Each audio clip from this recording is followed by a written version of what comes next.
Assalamualaikum warahmatullahi wabarakatuh.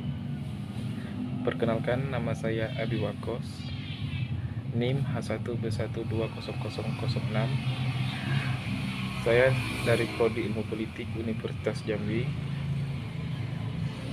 Mata kuliah yang akan saya jelaskan ini adalah mata kuliah Partai Politik. Di sini saya akan membahas tentang fungsi partai politik. Seperti yang kita tahu, menurut Undang-Undang Nomor 31 Tahun 2002, bahwa yang dimaksud partai politik adalah organisasi yang dibentuk oleh sekelompok warga negara Republik Indonesia secara sukarela atas dasar persamaan kehendak dan cita-cita untuk memperjuangkan kepentingan anggota masyarakat, bangsa, dan negara melalui pemilihan umum. Dengan demikian, dapat pula kita katakan bahwa partai politik adalah institusi sosial yang terorganisasi dari tempat, keberadaan, hingga orang-orang atau golongan-golongan yang sepandangan atau sealiran politik, yang berusaha untuk memperoleh serta menggunakan dan mempertahankan kekuasaan politik supaya dapat mempengaruhi kebijakan umum, mengikat masyarakat dalam kehidupan kenegaraan. Dalam pembentukan, pemeliharaan, dan pengembangan partai politik, pada dasarnya merupakan salah satu pencerminan hak warga negara untuk berkumpul, berserikat, dan menyatakan pendapat tentang arah kehidupan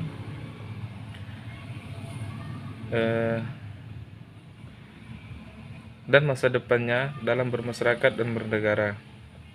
Dengan demikian, maka partai politik merupakan pilar dan komponen yang sangat penting dalam sistem politik demokrasi modern.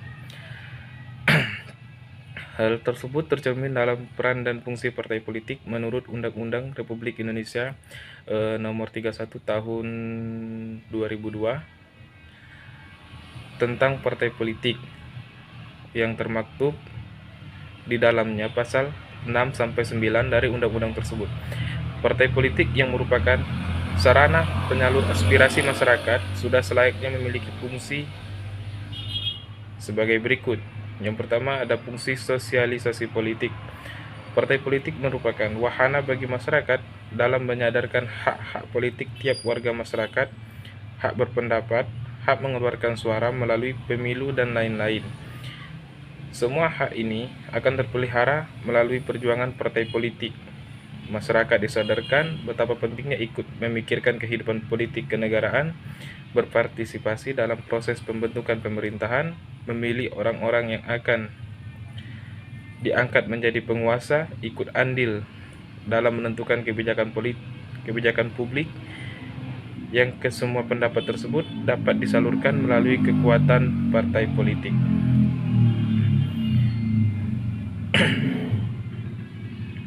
Tanpa memiliki kesadaran dan pengetahuan mengenai fungsi partai politik, masyarakat akan dirugikan sendiri karena hak-hak politiknya tidak dapat digunakan sebagaimana semestinya.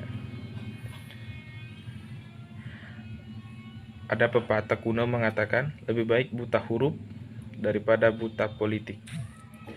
Artinya, sebagai warga negara yang mempunyai hak-hak politik, sebagai rakyat pemilik kekuasaan, yang kemudian kekuasaan tersebut diserahkan kepada penguasa agar mereka dapat mengatur negara, mengeluarkan kebijakan demi mensejahterakan rakyat. Maka rakyat yang telah melimpahkan kepercayaannya itu harus melakukan kontrol sosial maupun pengawasan politik, di mana hal itu dapat dilakukan melalui mekanisme pengawasan partai politik terhadap penguasa yang sedang menjalankan amanah kekuasaan tersebut. Partai politik memiliki fungsi sebagai sarana sosialisasi terhadap penyadaran dan akan hak-hak warga negara, penyampaian informasi yang benar, ikut mendidik masyarakat dalam memelihara hak-hak politiknya, serta sosialisasi politik bersifat membangun, memelihara, bahkan bisa saja mengubah budaya politik masyarakat yang berlangsung terus-menerus sepanjang hidup tiap warga negara. Kemudian ada komunikasi politik, di mana partai politik berfungsi sebagai Sarana komunikasi politik artinya bahwa keberadaan partai politik di dalam kehidupan perpolitikan nasional berada pada posisi di tengah-tengah, yaitu penyalur aspirasi dari arus bawah, artinya dari rakyat, dan penyalur informasi dari arus atas, artinya penguasa. Titik pertemuan antara aspirasi dan informasi ini diolah oleh partai politik yang melahirkan program perjuangan partai. Perjuangan ke atas mengisyaratkan agar program kesejahteraan rakyat, keadilan sosial, penegakan hukum, dan lain-lain yang lebih diutamakan. Perjuangan ke bawah mengisyaratkan agar rakyat mengerti dan memahami apa saja yang sesungguhnya sedang dikerjakan oleh penguasa untuk melaksanakan kebijakan kesejahteraan rakyat, penertiban keamanan, pertahanan negara, perbaikan ekonomi, dan lain sebagainya. Dengan demikian, sebenarnya fungsi komunikasi politik yang dijalankan oleh partai politik adalah menjadi titik keseimbangan bagi iklim perpolitikan nasional, yaitu terjadinya proses yang berimbang antara masuknya arus aspirasi dari bawah dan penyaluran informasi dari atas. Kemudian ada pembentukan kader politik. Di dalam kehidupan partai politik, tiap orang mempunyai peluang yang sama untuk menduduki kepengurusan partai politik yang bersangkutan. Seseorang sebelum menjadi kader yang akan menduduki posisi-posisi penting di pemerintahan, memegang jabatan politik baik di legislatif maupun di eksekutif, ia perlu menghadapi seleksi dan teruji terlebih dahulu di kehidupan partai politik. Tempat awal mula penggodokan kader, tempat berlatih politik, tempat belajar memahami soal-soal kenegaraan, tempat berpraktek menjadi pemimpin, tempat menguji diri untuk memahami aspirasi masyarakat, dan lain-lain.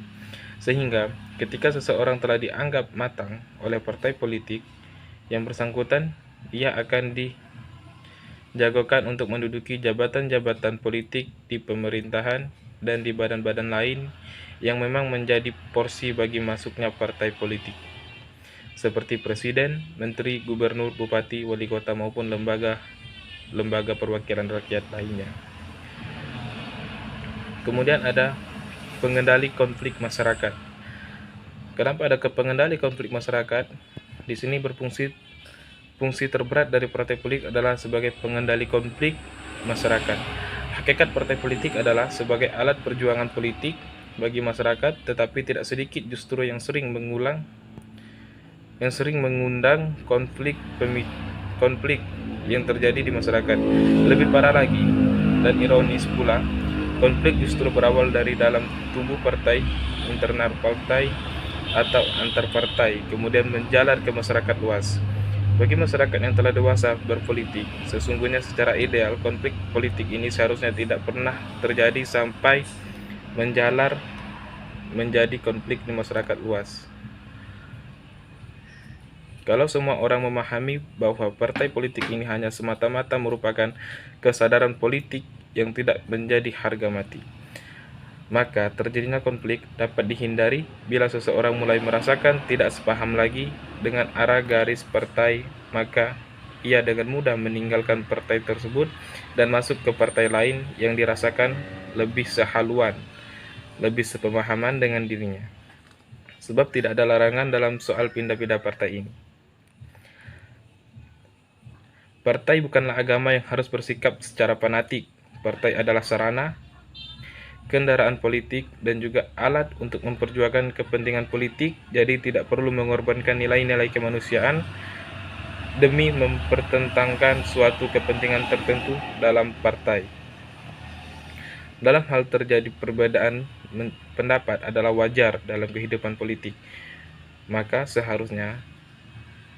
seharusnya dalam kehidupan berpartai itu selalu terjadi perbedaan pendapat sehingga menimbulkan kritis dan dinamis. Akan tetapi tidak harus berkembang menjadi konflik ataupun melahirkan dendam, sehingga hendaknya dalam mengatur kehidupan partai politik kembangkanlah rasa humor yang tinggi. maka akan lahir persaudaraan yang akan membawa hikmah bagi semuanya. Di dalam kehidupan masyarakat luas, di mana berbagai kepentingan bercampur baur, tidak sedikit melahirkan konflik dan semua beradu untuk mendapatkan kemenangan. Di samping mudah terpicu konflik horizontal, di antara warga masyarakat sendiri juga tidak sedikit melahirkan konflik vertikal, yaitu penentangan terhadap kebijakan pemerintah. Dalam kondisi demikian ini, partai politik harus tampil sebagai penengah dan menjadi peredam konflik, berfungsi sebagai penyalur aspirasi rakyat kepada penguasa dan menginformasikan kehendak politik penguasa kepada masyarakat. Dalam hal konflik terjadi di tengah masyarakat, partai politik hendaknya mampu menyelesaikan konflik melalui penyelesaian politis, yaitu antar partai politik yang mewakili suara komunitas masing-masing di DPR atau DPRD. Selain melalui partai politik, masyarakat juga diberi kesempatan secara mandiri dan bebas untuk memilih dan mencalonkan dirinya menjadi pemimpin di masyarakat melalui jalur perorangan untuk menjadi anggota DPD, Dewan Perwakilan Daerah, yang merupakan perwakilan daerah yang berada di pusat. Disinilah letak pentingnya hak dari masyarakat dalam ikut menentukan arah dan tujuan bangsanya melalui kebijakan-kebijakan yang dibuat oleh para pemimpinnya yang sudah terpilih. Kemudian dari fungsi partai politik, di sini kita bisa mengetahui bagaimana cara mekanisme rekrutmen calon DPR atau DPRD dan DPD. Sebagai konsekuensi dari sistem pemilu yang menggunakan sistem proporsional dengan daftar calon terbuka, maka disusunlah adanya daerah pemilihan untuk memilih anggota DPR, DPRD, dan DPD. Perwakilan daerah, tujuan dibentuknya daerah pemilihan ini adalah untuk memperbesar keterwakilan masyarakat dalam menentukan daerah pemilihan ini. Komisi Pemilihan Umum mengacu dengan pertimbangan sebagai berikut.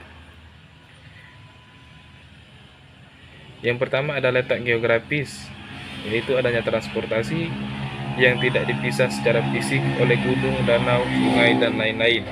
Yang kedua adanya kesatuan sosio-kultur masyarakat. Yang ketiga mengurangi resistensi politik, mengurangi resistensi konflik. Adapun mekanisme pencalonan anggota DPR dan DPRD, setiap partai politik serta peserta pemilu dapat mengajukan calon perwakilan legislatif untuk setiap daerah pemilihan dengan memperhatikan keterwakilan perempuan sekurang-kurangnya 30%. Setiap parpol dapat mengajukan calon sebanyak-banyaknya 120% dari jumlah kursi yang ditetapkan pada setiap daerah pemilihan. Calon anggota legislatif yang diajukan parpol ke KPU merupakan hasil seleksi secara demokratis dan terbuka dalam mekanisme internal partai politik. Urutan nama calon legislatif untuk setiap daerah pemilihan ditetapkan oleh KPU berdasarkan nomor urut yang ditetapkan oleh parpol, serta memenuhi persyaratan administrasi lainnya yang diserahkan kepada KPU.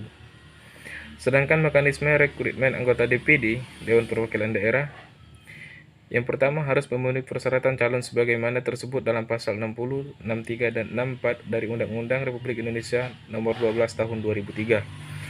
Calon harus mendaftarkan diri ke KPU melalui KPU Provinsi. Calon menyerahkan persyaratan sebagaimana dimaksud dalam pasal 60, 63, dan 4 yang batas waktunya ditentukan KPU.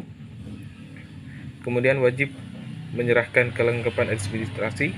Yang pertama ada surat percalonan yang ditandatangani oleh yang bersangkutan, ada daftar riwayat hidup, surat pernyataan tempat tinggal, fotokopi bukti penyerahan daftar kekayaan, keterangan atau data berkenaan dengan dukungan pemilih pasal 11 ayat 1 dan 2 dari Undang-Undang RI Nomor 12 Tahun 2003. Kemudian Presiden dan Wakil Presiden. Pasangan calon yang diajukan oleh partai politik atau gabungan partai politik peserta pemilu. Adapun mekanisme pencalonan presiden dan wakil presiden seperti yang termuat dalam pasal 5, 25 sampai 34 dari Undang-Undang Republik Indonesia Nomor 23 Tahun 2003 tentang pemilihan umum presiden dan wakil presiden. Sedangkan syarat untuk menjadi presiden dan wakil presiden ini seperti tersebut dalam pasal 6 Undang-Undang Republik Indonesia Nomor 23 Tahun 2003. Kemudian kesimpulan dari fungsi partai politik yang sudah saya sebutkan tadi adalah partai politik adalah salah satu pilar utama demokrasi. Dengan demikian diharapkan partai politik menjadi salah satu tumpuan guna menjelmakan dan mengimplementasikan kepentingan rakyat, terutama dalam mencetak kader-kader pemimpin bangsa seperti yang kita harapkan bersama. Terima kasih. Mohon maaf apabila banyak kekurangan. Saya akhiri. Wassalamualaikum warahmatullahi wabarakatuh.